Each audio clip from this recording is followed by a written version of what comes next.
Welcome and good morning. And I give a few more moments for the people to enter.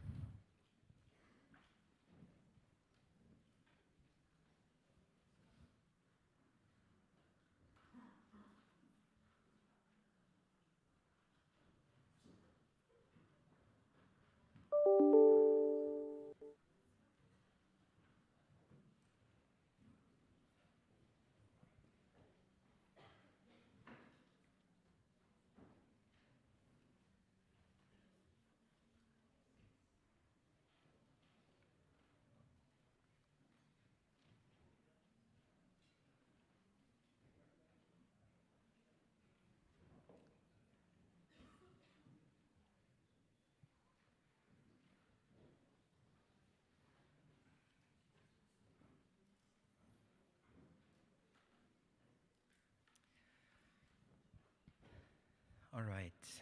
I think we are close to settled now. Good morning.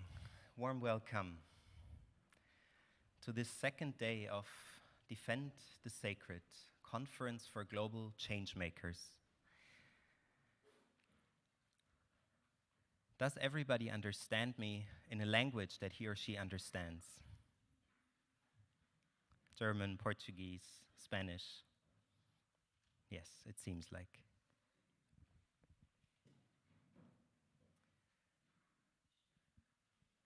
Yes, welcome again to a very full space here in Tamera in the Aula. And I also say welcome again to all those who join us online. And for those of us who spent their nights here on this land, for many of you it was the first night sleeping on these grounds, on this land, and I hope you had a restful night. Maybe it gifted you with a dream. And yeah, may this welcome be a smooth one for you. And I give big gratitude for yesterday, for this day yesterday, for an afternoon of elders' wisdom. Sitting there in the very first row on my chair, I can say as a young person and as a European man, seeing the elders walk up here on stage, I was close to tears in many moments, in their moment of entering the stage, as also in them sharing their wisdom. And I want to say thank you and bow to the space that was created yesterday. Deep gratitude for your life's work. Yes.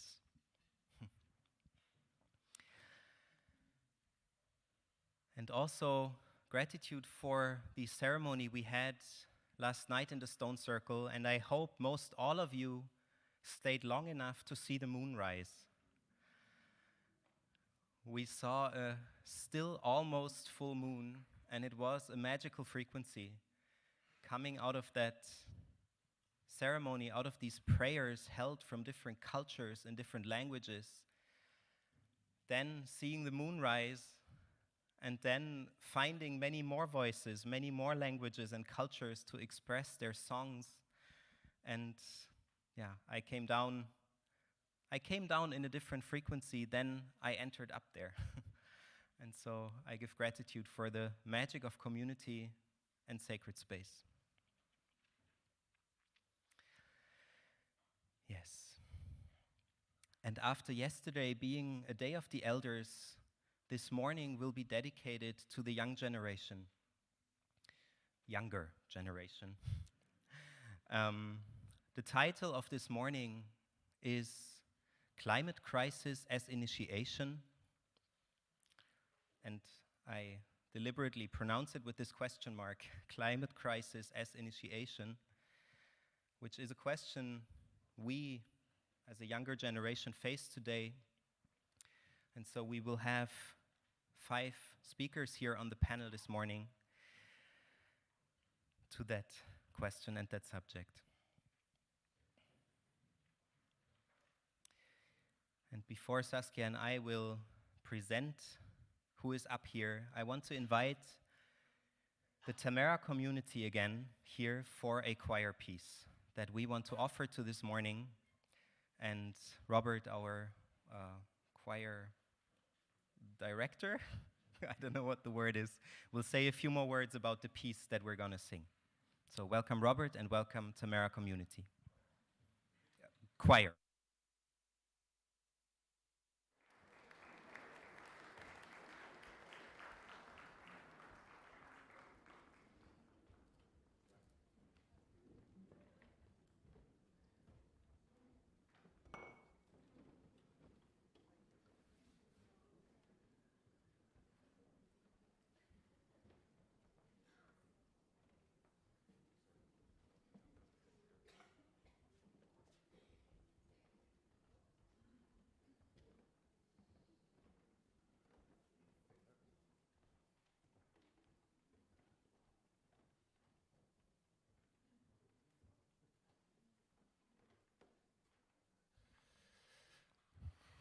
Okay. So, I guess we are all excited now. We are going to sing a piece with the words of Pablo Neruda, the well-known Chilean poet, with the music of Mikis Theodorakis, a Greek composer and freedom fighter.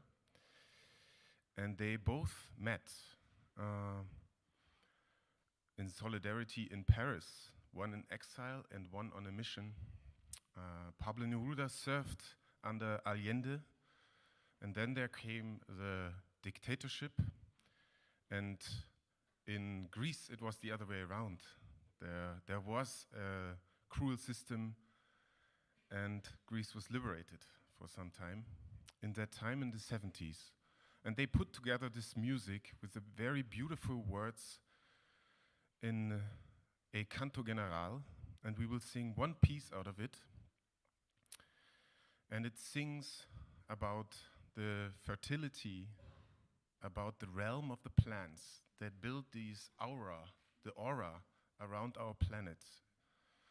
Speaks with beautiful words about the power that is there. And how all the gods bring back the rain and the flowers again and again and again. Yeah. Vegetaciones. Enjoy.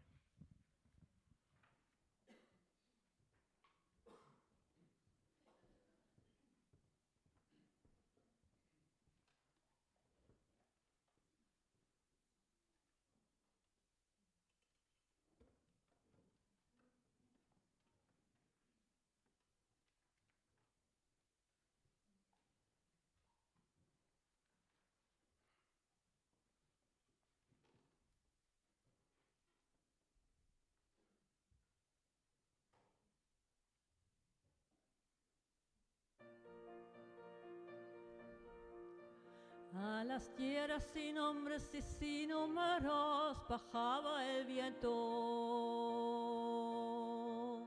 Desde otros dominios traía la lluvia y los celestes y el dios de los altares impregnados.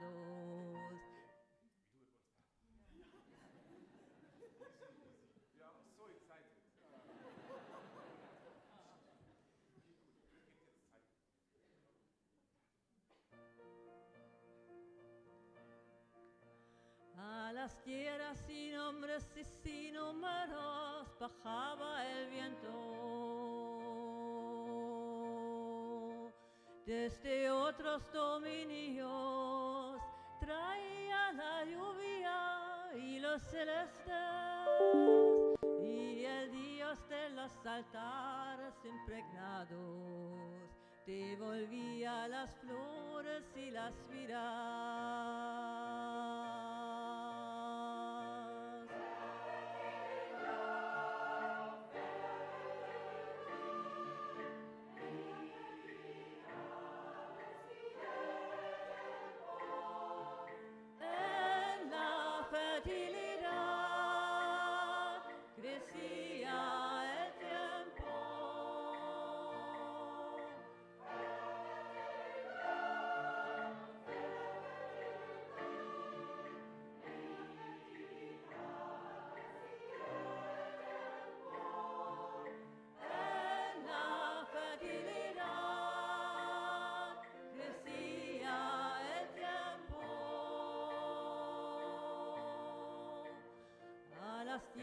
sin hombres y sin humanos bajaba el viento.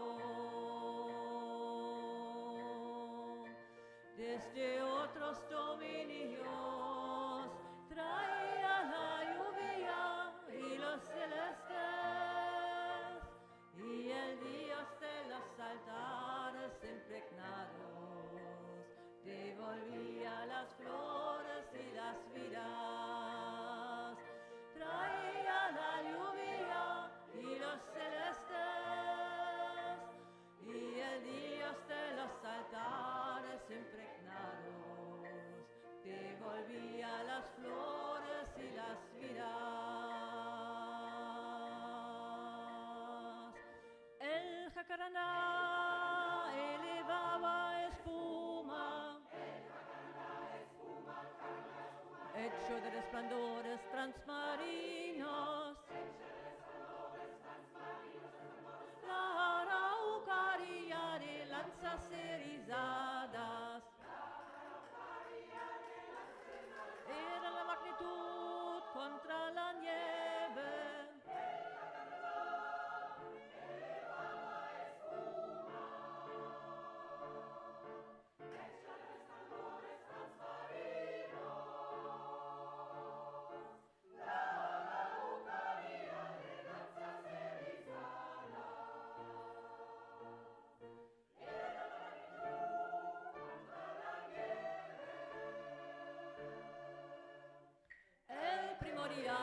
Árbol caoba, desde su copa destilaba sangre y al sur de los aleses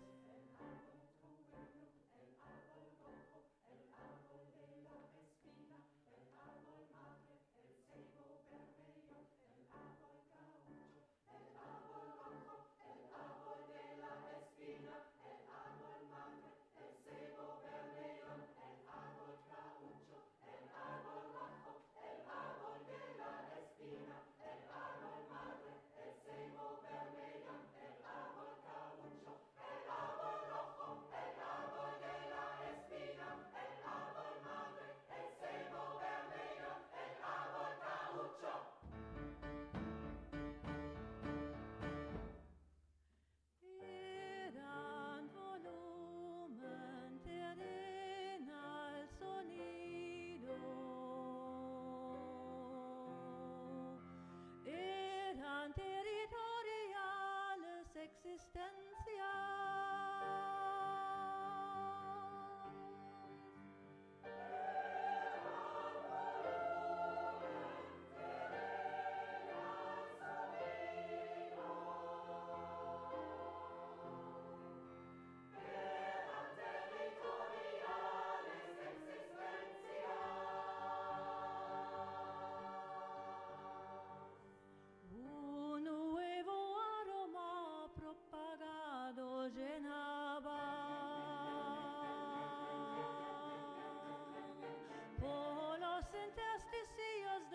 Tierra,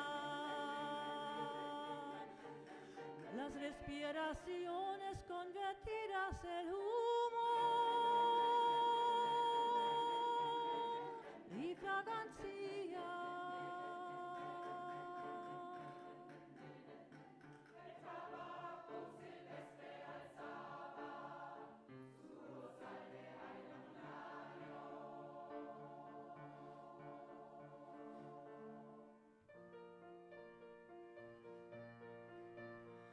A las tierras sin hombres y sin números bajaba el viento. Desde otros dominios traía la lluvia y los celestes y el dios de los altares impregnados devolvía las flores y las vidas.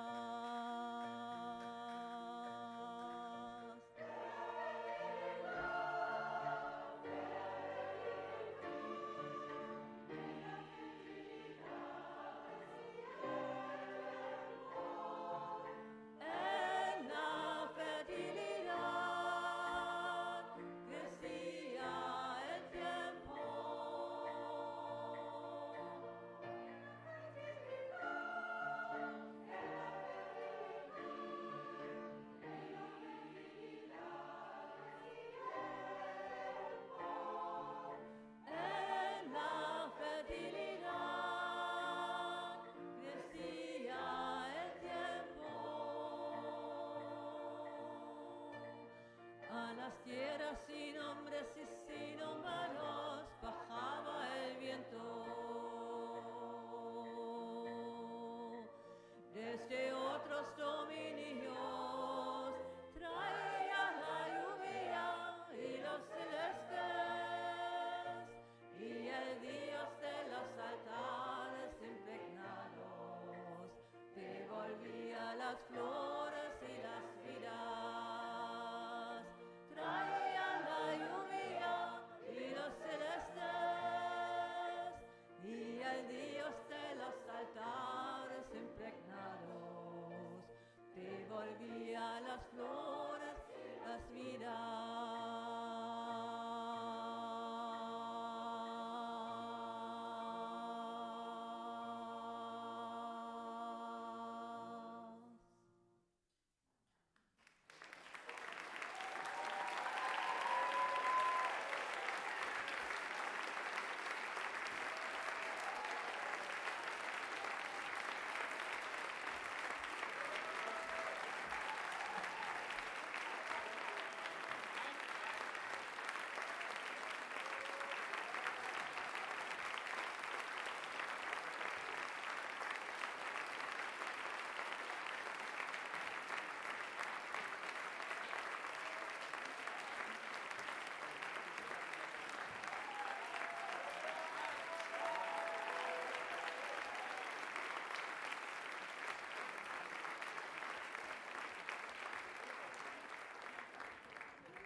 Thank you.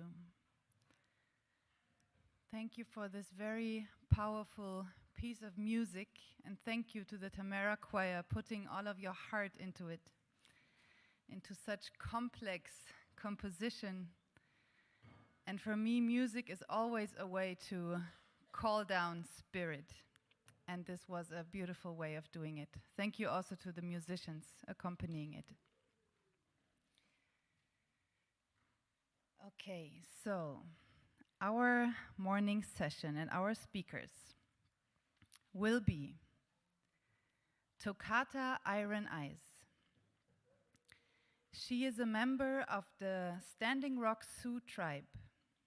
She's now 16 years old, and she was 13 when she got active in the no-dapple resistance of Standing Rock. And she's the president of the Standing Rock Youth Council and now an international speaker for the Indigenous youth movement.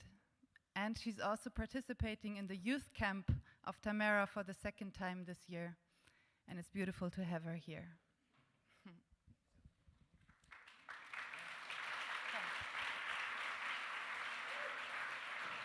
Okay. Okay. So we'll present everybody and then they will all come on stage. So the second one is Martin Winiecki. You all heard him speak yesterday. And just some words about him. He came to Tamera when he was 16 years old. He was already politically very active in his youth. And in Tamera we were all surprised by his political awareness and his intellectual capacity in this young age. And he's now running the Institute for Global Peacework in Tamera, and from that base, being a political activist for also stopping the oil drilling, the offshore drilling in Portugal, and many other actions that he participates in and helps to initiate.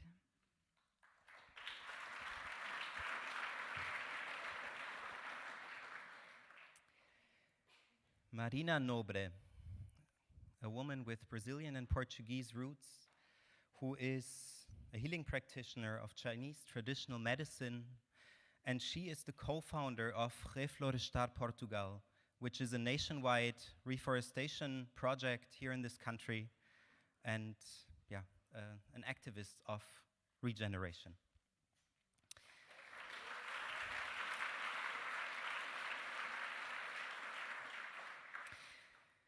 Philip Munyasya from Kitale, Kenya, who is a long-term partner in our Tamera's Global Campus project, he was offered ecological education both in Kenya and the US, and decided to go back to his country and put his knowledge into service for his culture, and co-founded the Otepic permaculture project in Kitale, and he will speak here on stage as well today.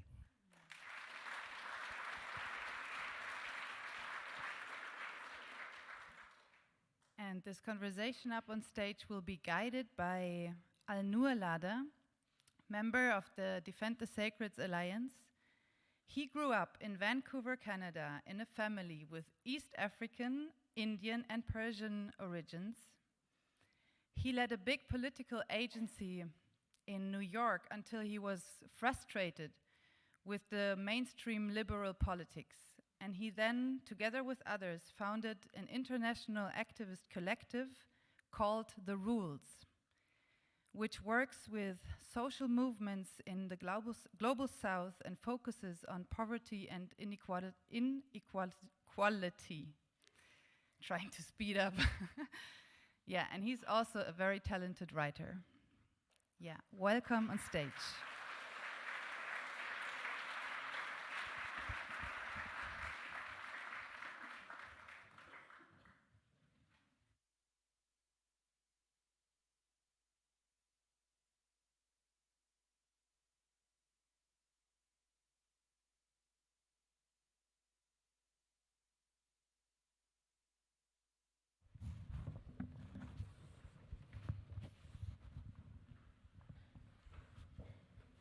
Good morning, everyone. Can you hear me okay? Can you hear in the back?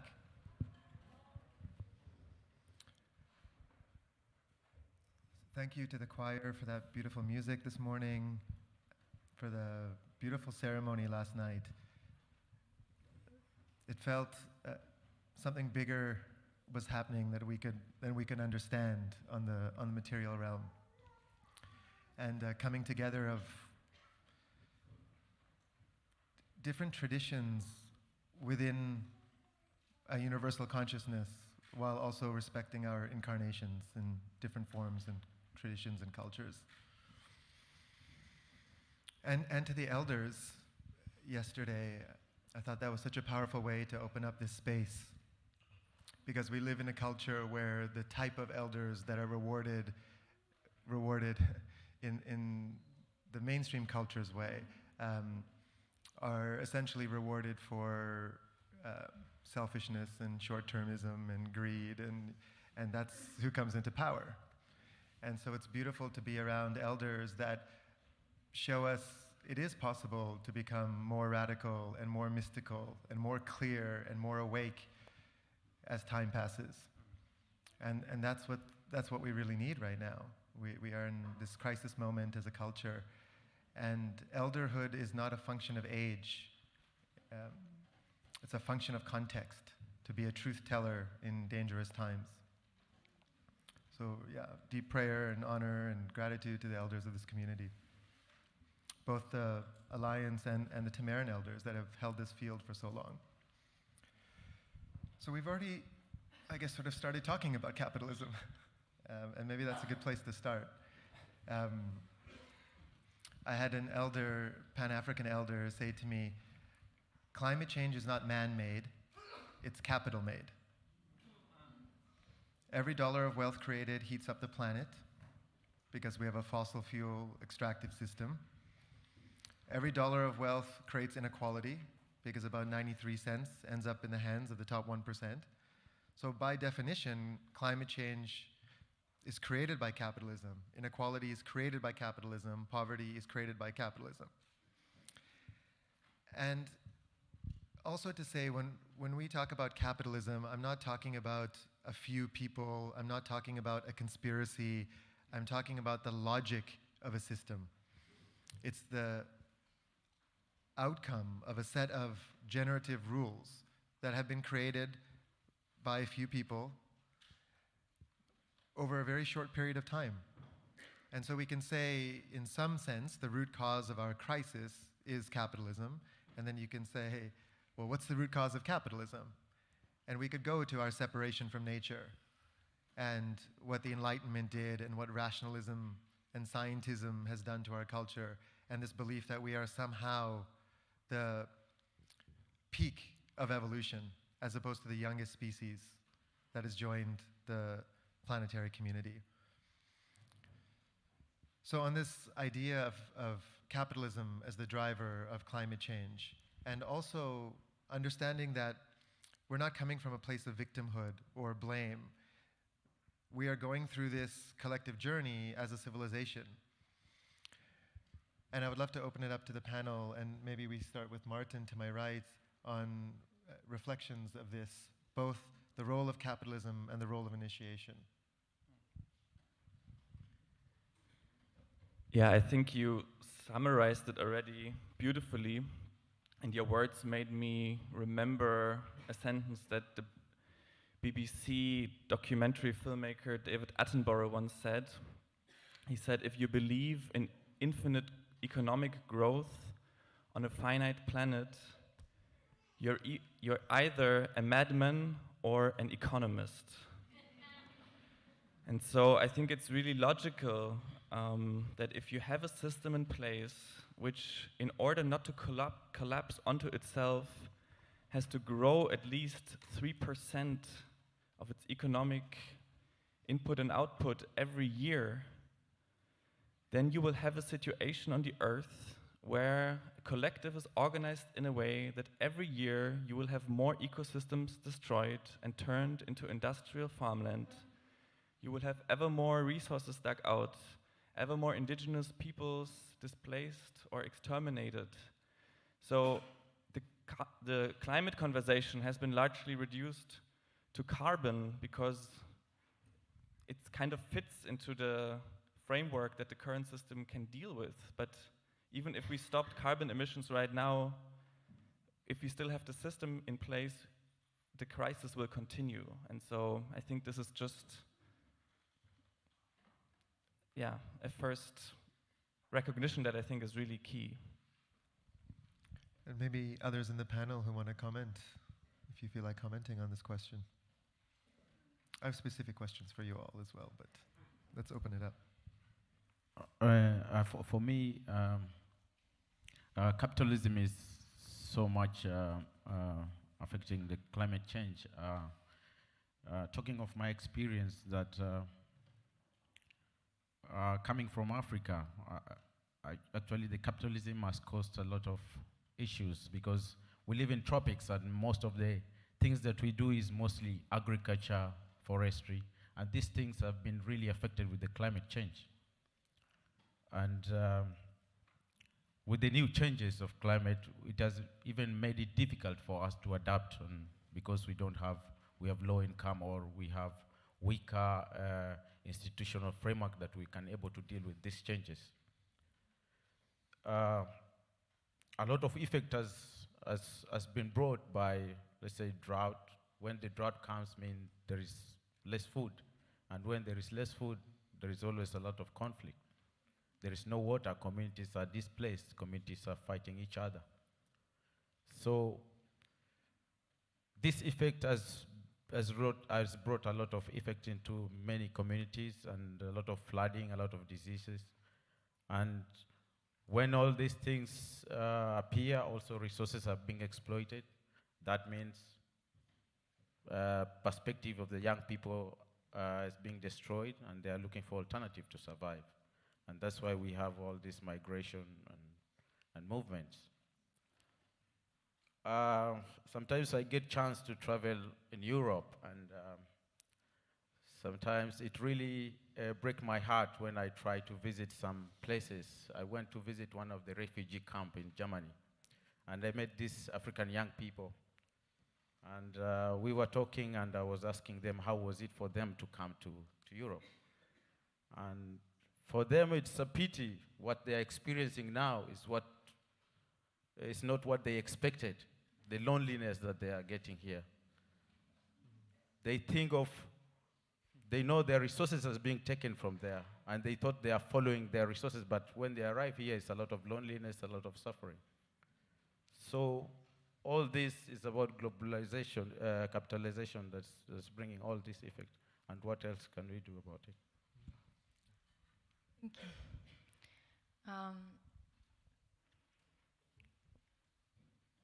I was born in Brazil, where we can see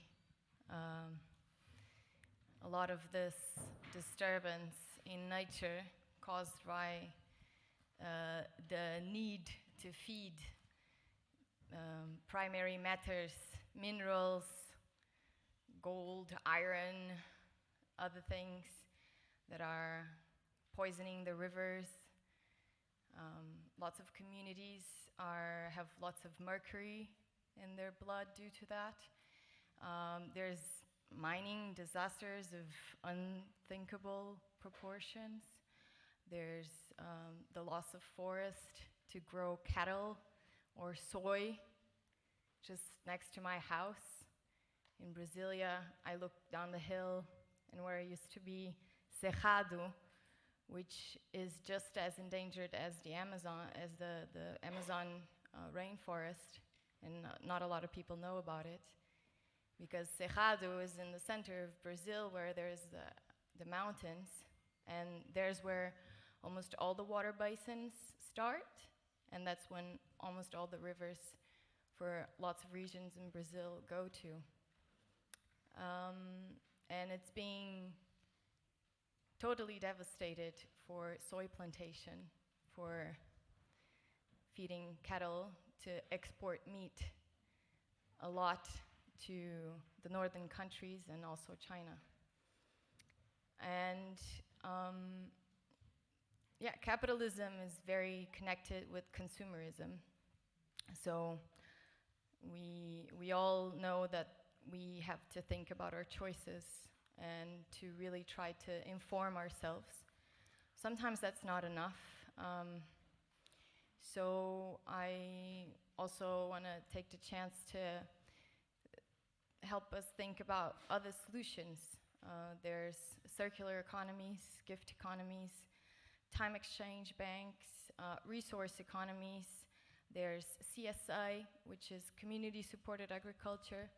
We have good examples of that here in Portugal. So that we can all try to source our food locally and create independent production of the resources we need, and you know, do all those 3 R's of recycling, reusing, you know, repairing, and yeah, I think that's about it for now.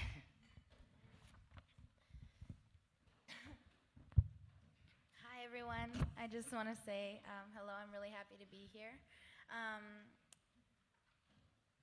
For me, capitalism is an issue that is always very personal for me, because I live on a reservation in the US, and as an Indigenous person, I know that right now I'm living within a system that my people haven't been used to.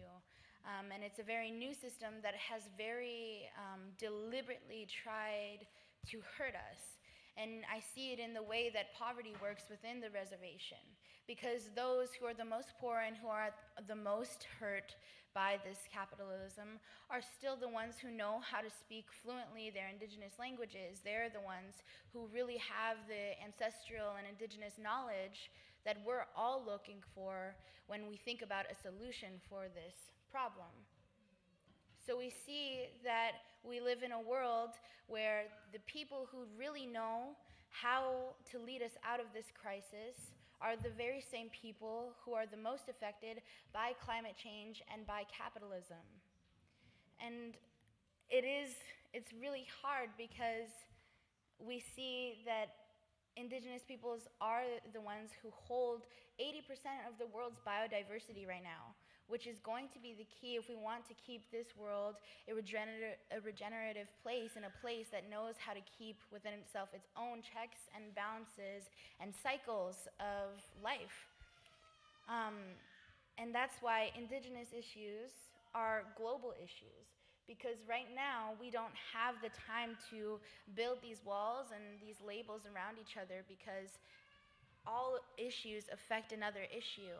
All people, whether one is hurt or one is prospering, it affects another. And so when we think about how this issue of capitalism affects one person, it's really affecting all of us. We're only as strong as those who are the most hurt and the most poverty-stricken because of the system that we're allowing to continue. All of us as a global nation, as a global people, we have to start looking to those who have been most affected by the systems and by the global cycles that we've initiated as a global community. Because those are the people who we need to look to for answers, because they know how it works the most, and they feel it the closest anytime that we are the ones on panels, anytime that we are the ones within these spaces talking about a solution. There are always millions and millions of people who will never get the opportunity to be up here on the stage with us, who are just as equally, if not more, affected by the things that we're talking about. And so even now we can see the way that capitalism works and the way that we've decided to exclude those who are most affected from being in conversations about solutions. This is how capitalism is creating climate change.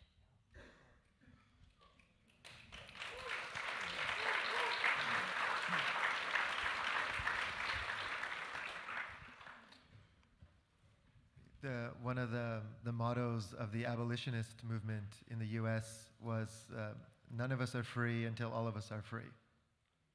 None of us are free until all of us are free. And the spiritual implications of that is that we are all in the redemption business to a certain extent.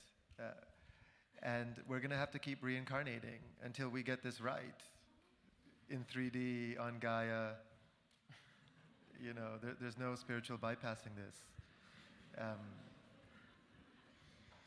And also just to transition to solutions.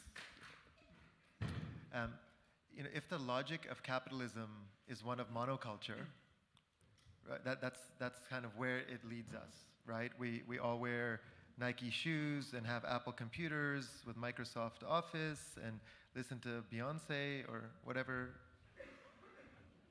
corporate capitalism has us listen to these days.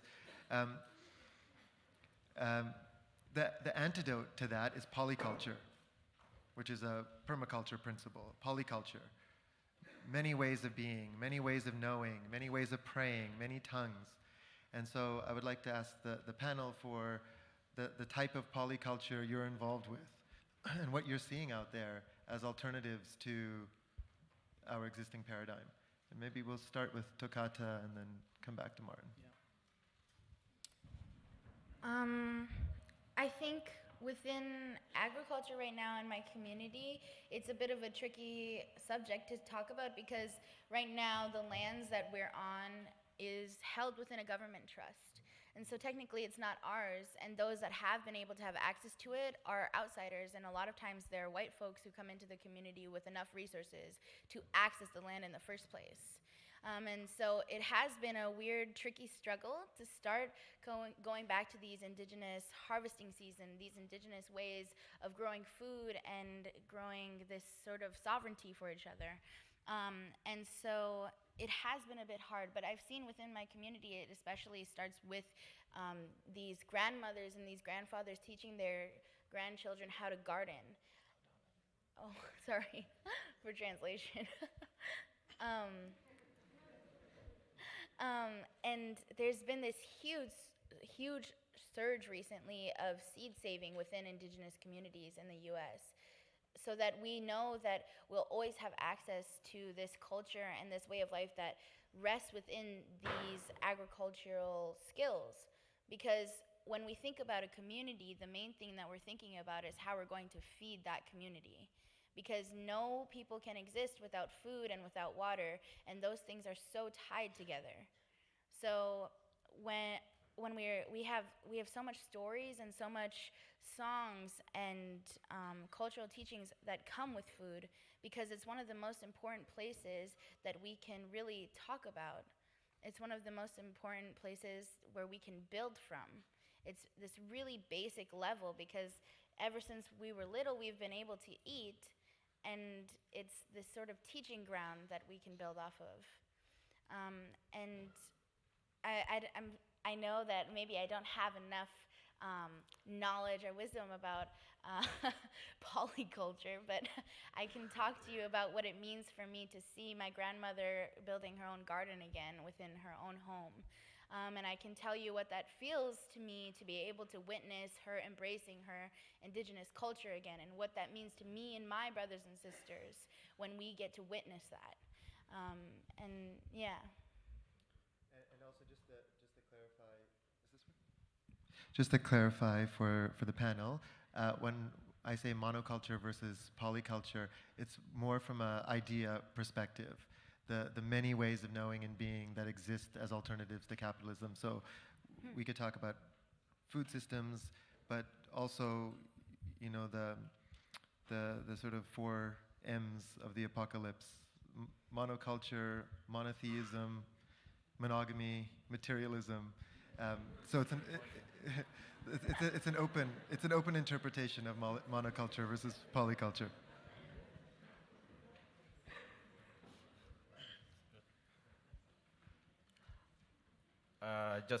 Thank you. Okay. I just want to tell you a story that once a friend from Europe visited me, and he was surprised to see that Kitale is really a small town, but he was surprised to see we have an airport. And but in this airport, there is a reason why it is there. It's because it was a channel of getting the resources away. We're living in a place where a lot of multinational companies are there. The fertilizer company, a big seed company, and this has made a lot of people always depend on them. And so far, I believed in going back to the roots. And when I go to the community, I'm not just going to teach about permaculture, but I'm always going to learn, because I believe down in the communities where there is a knowledge. So I always just try to create a platform where people from various tribes can share their local technical knowledge, and that's where we come with an ideas on how to surpass the challenges that we are facing in terms of food growing, saving water, and also saving the local indigenous seeds. With the change of climate now, we cannot grow any food because we are brought with seeds that cannot really adapt to the changes that is happening. And not only using permaculture as a way of just exchanging seeds, but as a long-term way of bringing peace and stability in the region. We have a problem of tribes divided because of a tribal line political situation, fighting for local resources like water, land, historical injustice. So by community sharing, exchanging seeds, this also promote a good friendship and long-term relationship of working to each other, and this is what we want to create. But also, living in that culture, as a young person, sometimes when I try to go back to the roots, and there is a lot of brainwash from the media, they see you as an outdated person. They see you as we are always raised or given education to direct us to specific objective that we need growth, without just thinking about how sustainably we have to be. So we're always thinking about growth, but not thinking about sustainability. So this is another way of how well can we put out the information to the young people as a future generation that we can change something. So this has been always a way of thinking, working with the young children, working with young people to find the solution for the future. Thank you. Going back to the first question, there's one thing that I would like to highlight. We had the chance here to meet people from many different places, and what they call the Global South had the chance to share their experiences, and being both Portuguese and Brazilian, there's some things that come in the middle of that, which is colonization. So there's this wound, and there's this continuous process in Brazil since 500 years ago, and I'm not that good in history, so it's probably been happening in the world before that and since then. And we're all, we're born, and we're born into something, and until we actually, get our own minds, we're already participating in the ongoing system.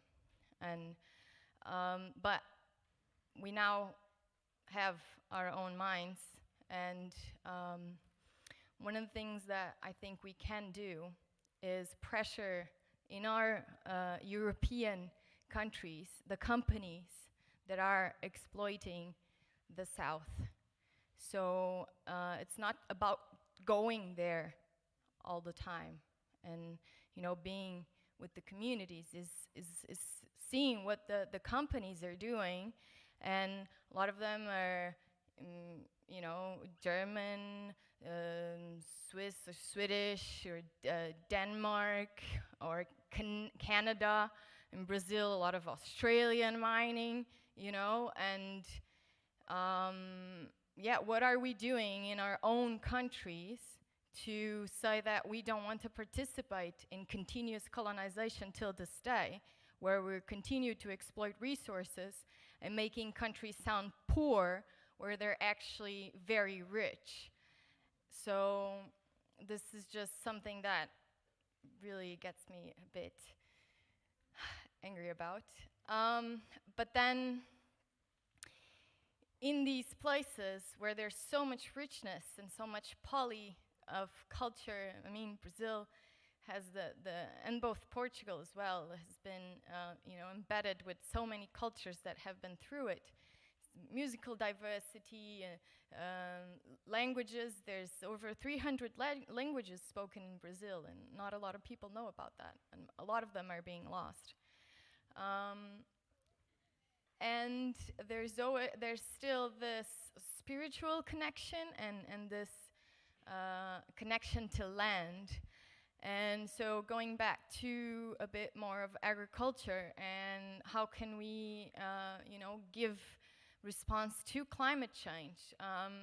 Before, Martin was saying about how we've thought that carbon dioxide was the whole issue about climate change. And we're leaving out so many really important key issues, like water, and ecosystems and biodiversity. To me, that's what should be having the stage in media and in communication. Not saying that we shouldn't address carbon dioxide, but it's to me, these are much more interconnected and have a better are being affected in a wider sense. So just to sum it up, I know I'll have the chance to speak again. Water, when water is kept in a space, it allows temperature to be held within living conditions. Is water, and obviously due to living beings, do you know where the most water is held in the planet? Is within living beings, inside of us, inside trees, inside animals. It's ways that life has to store water and keep it flowing. And I got the chance to learn from our indigenous elder the name Mni for water, which means, I hope I get it right, that movement that connects all living things. So it's not an adjective, it's not one thing, it's what allows life to exist. So what are we doing to our waters? Why are we using it for our sewages? This, and I always say that if we had laws that would protect water above all things, everything would change in society, including how we build, how we do economy, everything. Yeah.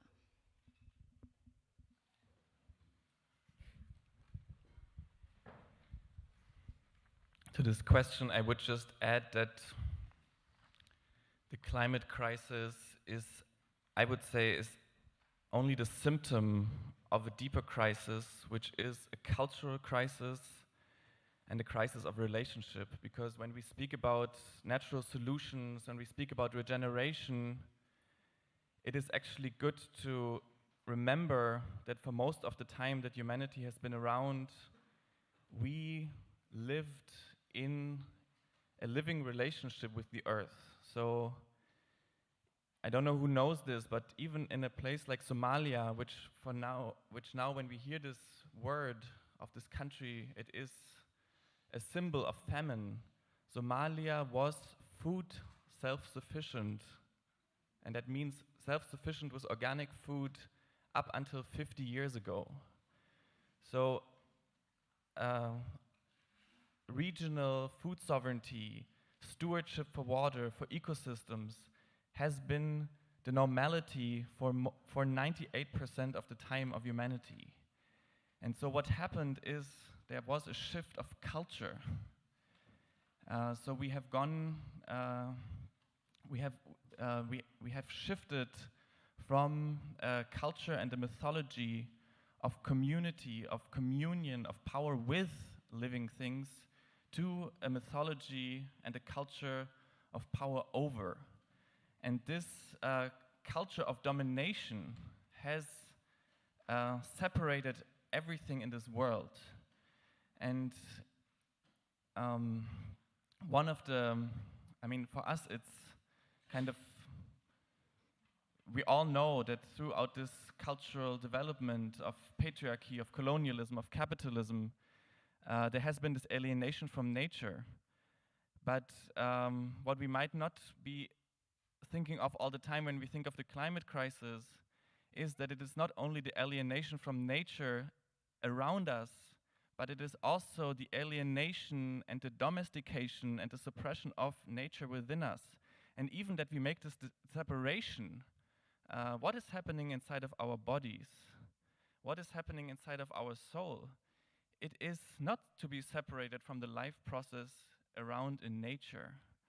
And so we live in the Western mind, we live in this Cartesian box of seeing the world outside of us as essentially soulless, as these material things that we can arbitrarily manipulate, control, accumulate, and we imprisoned the soul, thinking, consciousness,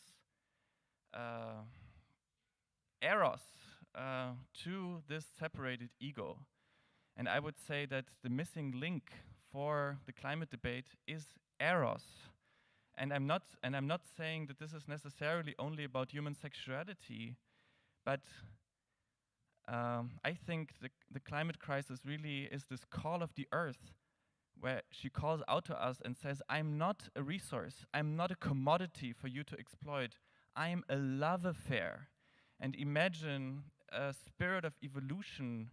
Imagine he wanted to keep the world together.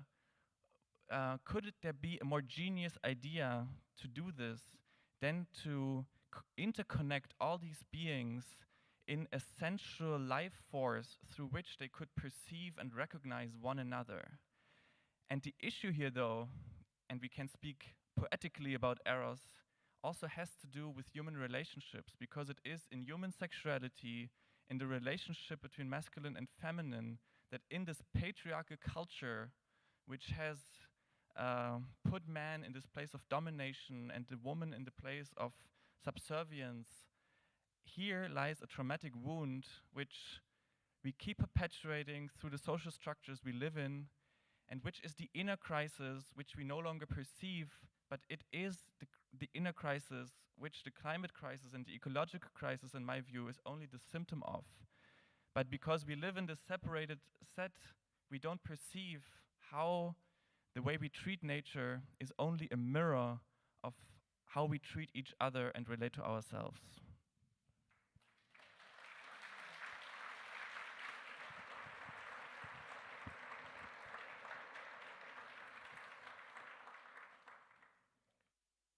I didn't necessarily want to open up this Pandora's box. I thought dropping the M word would be enough. But it's all interrelated, of course. And you know, when people ask me, especially when they know I'm coming to Tamera, they'll say, you know, do you believe in polyamory? And my response is, I don't believe in monogamy, and I don't believe in polyamory. I believe in omniamory. I don't know how we translate omniamory, but love of everything, right? I come from a Sufi tradition, and one of the first teachings is Allah is just a metaphor for a living universe. God is just a metaphor for a living universe. And this is the greatest romantic act. You know, our primary relationship, to use polyamory language, is with the divine. And that's what sacred activism is about, is understanding that relationship. And in some ways, the antidote to the materialistic, rationalistic, separate worldview is relationalism and animism, to be in dialogue with the living planet, to be in dialogue with the living universe. And so I want to bring this as the last question to the panel, are the spiritual implications of climate change. And we've presenced that this is an initiation, a rite of passage as a civilization. We are being forced with full shadow and full light simultaneously at this critical evolutionary moment where we may or may not exist, at least in this form. And I would just love to hear your takes on what you feel the spiritual implications of this inevitable transition are. Maybe we'll start with Philip and...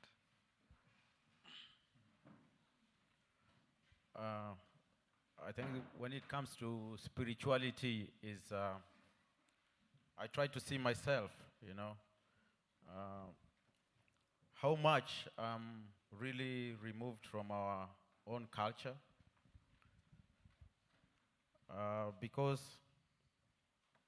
these things just started from the times of colonization. And I just want to say, like in a story, once upon a time, when the white man came in Kenya, he came and he told the African people, close your eyes and let's pray. By the time, at the end of the prayer, when the African guy opened the eyes, he found out that the white man had the land and the culture was also gone. So this is the state where we are. We lost our culture. Our culture has been eroded. We lost our connectivity with the earth. So for me, how it feels like, how it's better to go back to our roots. If you lose your root, it's like a tree which doesn't have the roots. So I think with this information, it just needs a lot of people to be told about what is really happening so that they can really go back to their roots. Not some people, but all the people. And how can we make this information to go to a lot of people? We have to make it also very attractive. There's an African saying that goes, if you want to catch a monkey, you have to show it a banana. So how many people are we able to bring it to the area of sustainability? How many people are we able to bring the voices of the people, not the voices of the companies? How are we able to bring more initiative that works locally for the global effect? And how are we going to rejuvenate or going back to the nature and going back to our spiritual way of belief? So when I come to Tamera here, I come to Europe, and I see a lot of ritual, I connect with it. It also reminds me to go back to my prayer, because I see the power of ritual here and how much we are missing from where we live. So this is my take.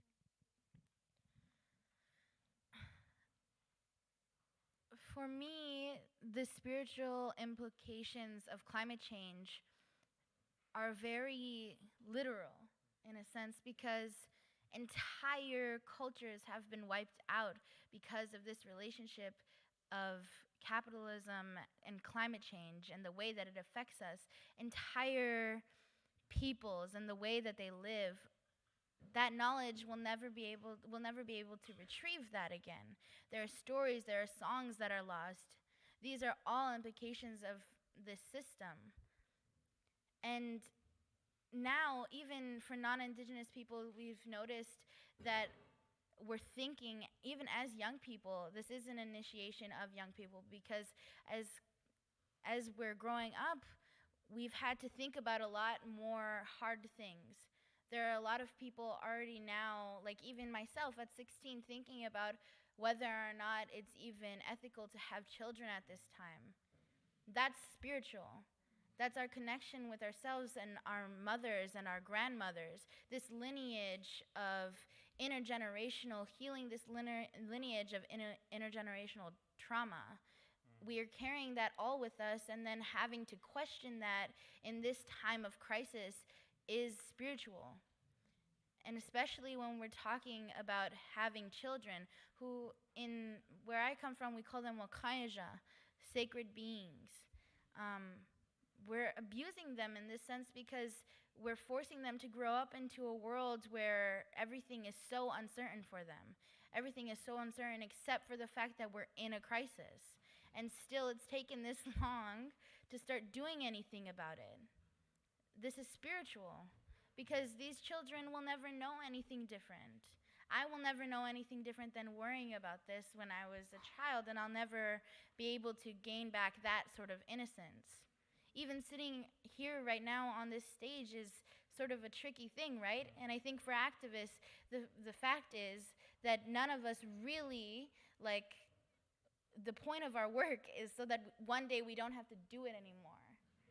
That's spiritual. We're all in this place of this weird purgatory because we've really lost that ability to be able to reach into ourselves and pull out the things that we could be, because we're all sitting in this room together trying to figure out how to make a better future for each other and the next generation.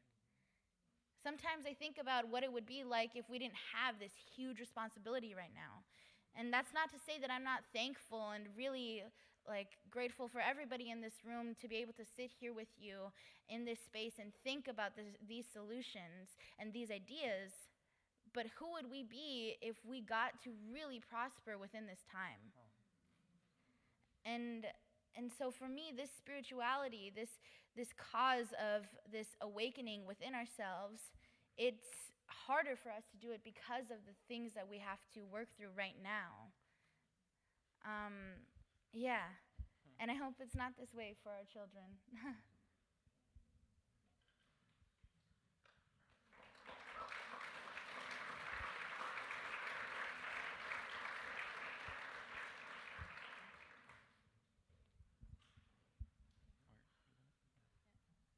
Hello. Yeah, so inspiring to hear. Yeah, I think almost all activists that I've met have gone through depression at some point of their lives, because it's really hard to deal with all these emotions and just feeling everything, and then being able to still have a loving relationship with everything, and continue to move forward in our best intention, and still being thankful for life and for being here. There's one thing that I want to share which really helped me to connect, and that's why I'm doing the work that I do with agroforestry. So this is agriculture and forest together. The way to the forest can be a way of production of food. And there's this name, syntropic agriculture, that was named by a Swiss called Ernest Gotch, who spent the last 40 years in Brazil restoring natural systems. And this term, syntropy, which is a physics concept, it's the opposite of entropy, So entropy is the loss and the breakdown of energy in systems, and syntropy is the creation and complexification of life. So there's this whole agriculture system that is then based on this philosophical concepts. And this is moving people all over the world. If you get a chance to see Life in Syntropy movie, this is very life-changing. I know it was for me. And so this syntropy concept and Ernest are putting forward this inclusion of humans in nature. So sometimes we have that, people say, oh, we're such, we were a cancer to the planet, humans should just all disappear. And at this moment, what I believe in is that we're actually now just need to wake up and understand nature's principles, because the fact that we are the only beings that are not integrating ourselves and doing our function in the system is what's breaking the cycles. So we're breaking water cycle and we're breaking nutrient cycle because we do not acknowledge ourselves as a species that has specific functions due to our biology. So we can harvest, and as we eat, we are also fertilizing and spreading seeds. We are planters, and we are also able to create dynamics in the ecosystem. So nature is full of relationships of syntropy and entropy, and of breakdown of energy and then coming back of life again. And a tree falls and it opens the sun and allows the little seedlings that were there to get sun, and then there's new life. And so this is in continuous regeneration. Oh, sorry. So there's this continuous regeneration in nature that is not attached to good or bad. It's just in continuous relationship. And so sometimes in our group, because we create a lot of these workshops to help people to relearn how to, do this agroforestry, we know that it's the best excuse to plant a seed inside the person, because sometimes in Western societies we don't really have the chance to have the connection with the earth and to plant a tree or a food or a tomato. And when a person comes to these workshops, sometimes it's the first time somebody is planting a tree. And the feeling that gives you inside, and the sense of belonging and understanding the usefulness, understanding that we are useful beings when we are interacting in a syntropic way. So this, according to Ernest, and I have the self-experience, generates a lot of inner pleasure. So just as Martin was saying, that there's this, love affair, and that's also physiologically nature's way to let you know you're doing something good, because it feels good.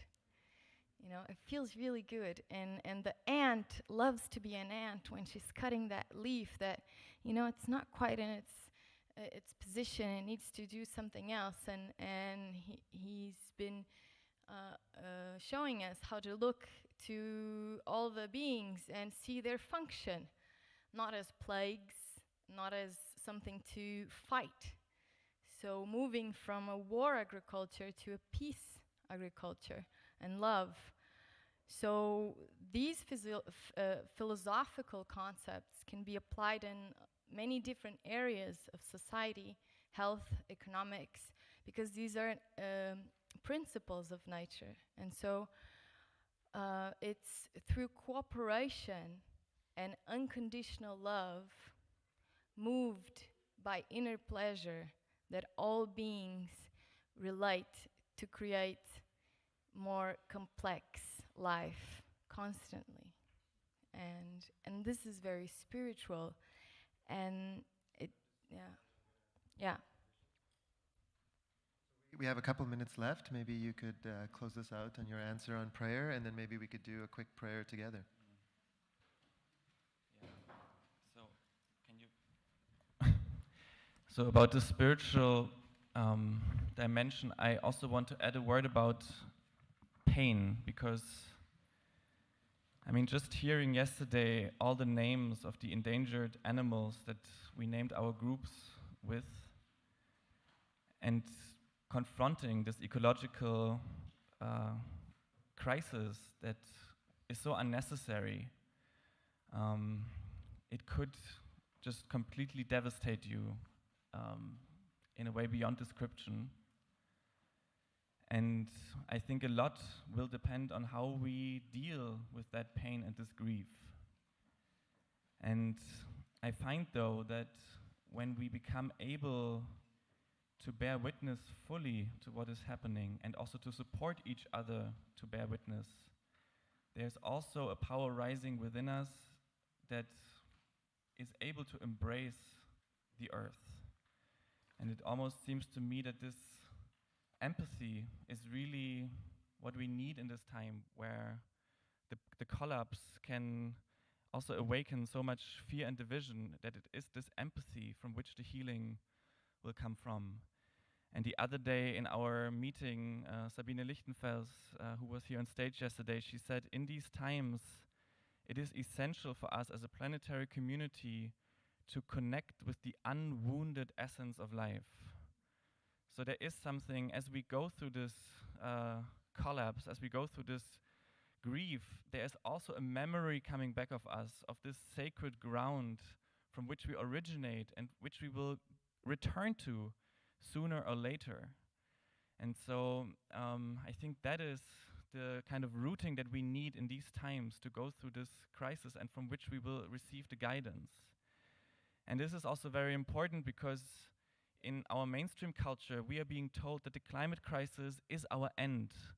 We might mitigate it, we might adapt to it, but it will be a disaster for sure.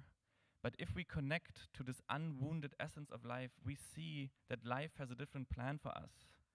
We are not supposed to go down in squalor. This is an initiation into a new relationship of humanity with the earth. And part of that is that climate change, the climate crisis, will force us to live in decentralized communities. And so whether or not we will make it, to a big part will also depend on whether or not we will be able to construct those communities.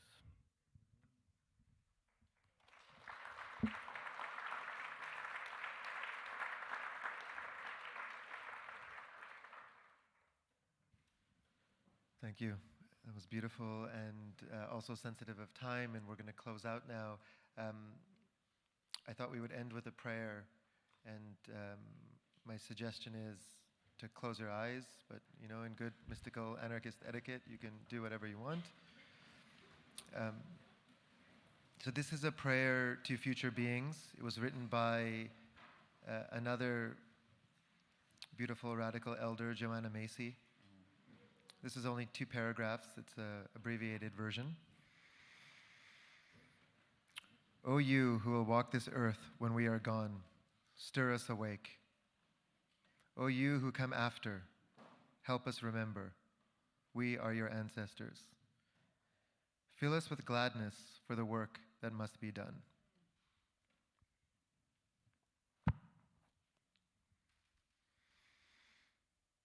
And I want to thank the young elders in this semicircle.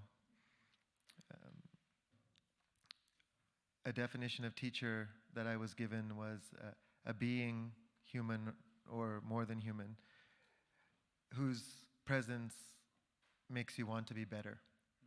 A being in whose presence you want to be better. And so thank you for being teachers, and thank you to everyone in this room for being teachers. Shukran.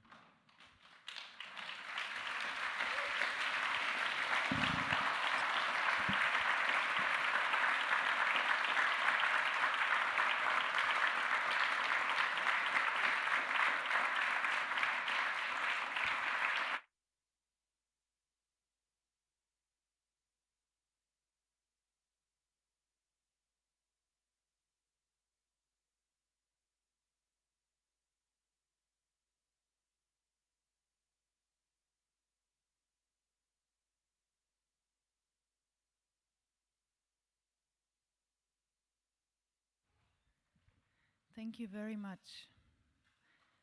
I actually want to not comment now, but leave it with the words that were just spoken, and we will take 3 minutes of silence to let those things sink into you, and also use the time to check what are your questions. Maybe you take some notes that you will then have time in the groups to deepen the conversation about everything that had inspired you or made you question more. So, thank you.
Thank you for sitting in a room with 400 bodies in 3 minutes of silence.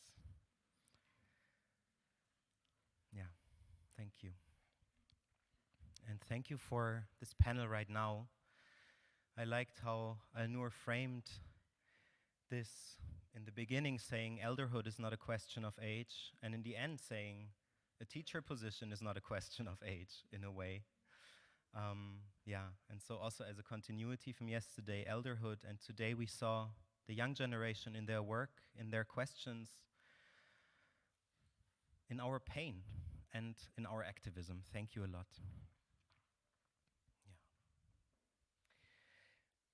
Okay, and from here we have the honorable task to again inform you about how we continue. So I ask you to kind of hold that sacred space within you and open up for information to come. Two brief additions to what I said yesterday about